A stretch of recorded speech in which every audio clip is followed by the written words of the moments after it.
5-6% ಒಂದು ಕಡೆ ತೆಗೆದು ಹಾಕುವಂಥದ್ದು. ಹೆಚ್ಚು ಕಮ್ಮಿ ಎರಡು ಕಡೆದು ಏನಾಗ್ತದಪ್ಪ ಅಂದ್ರೆ 30-35% ಕಾಂಗ್ರೆಸ್ಸಲ್ಲಾಯ್ತು ಬಿ ಜೆ ಪಿಗಿರಾದು ತೊಗೊಳ್ತಾರೆ.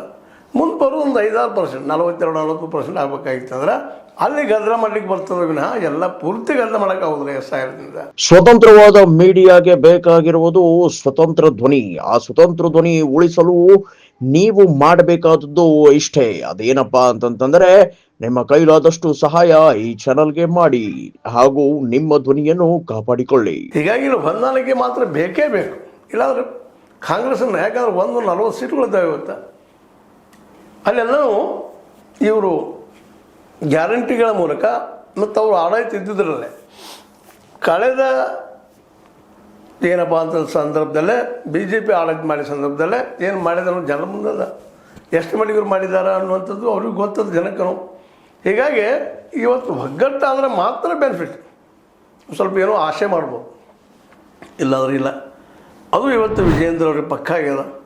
ಮತ್ತು ಅವರು ಒಂದು ನಿರ್ಧಾರ ಮಾಡ್ತಾರೆ, ಸರ್ ನಮಗೆ ಅಪಮಾನ ಆಗ್ಯದಪ್ಪ ನೋವಾಗ್ಯದ, ನಾವ್ಯಾಕೆ ಇನ್ನೊಬ್ರು ಮಾಡಿಕೊಡ್ಬೇಕು, ನಮಗೂ ಇಲ್ಲ ಅವ್ರಿಗೂ ಇಲ್ಲ, ಮೂರನೇದವ್ರಿಗೆ ಆಗಲಿ ಅಂದ್ರೆ ಕಾಂಗ್ರೆಸ್ಗೆ ಆಗಲಿ ಅನ್ನೋ ಸ್ಥಿತಿಗೆ ಇಂದಿನ ಬರ್ಬೋದೇನೋ ಯಾರಿಗೂ ಗೊತ್ತು.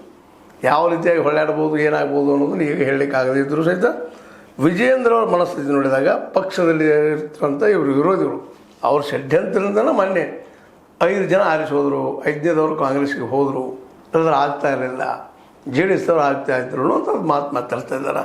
ಅದೆಷ್ಟರ ಮಟ್ಟಿಗೆ ಏನು ಎಂತು ಈ ಥರ ಹಿಂದಿದ್ದಂಥವ್ರು ಯಾರಿಂದ ಇದೆಲ್ಲ ಆಯ್ತು ಇನ್ನೂ ಡಿಸ್ಕ್ಲೋಸ್ ಆಗ್ತಾ ಇಲ್ಲ, ಹೇಳ್ತಾರಷ್ಟೆ ಗುಪ್ತವಾಗಿ ಇಂಥವ್ರು ಹೇಳ್ಕೊತಾರೆ. ಆದರೆ ಓಪನ್ ಆಗಿ ಅವ್ರ ಮೇಲೆ ಆರೋಪ ಮಾಡೋ ಸ್ಥಿತಿಗಳು ಇವರಿಲ್ಲ.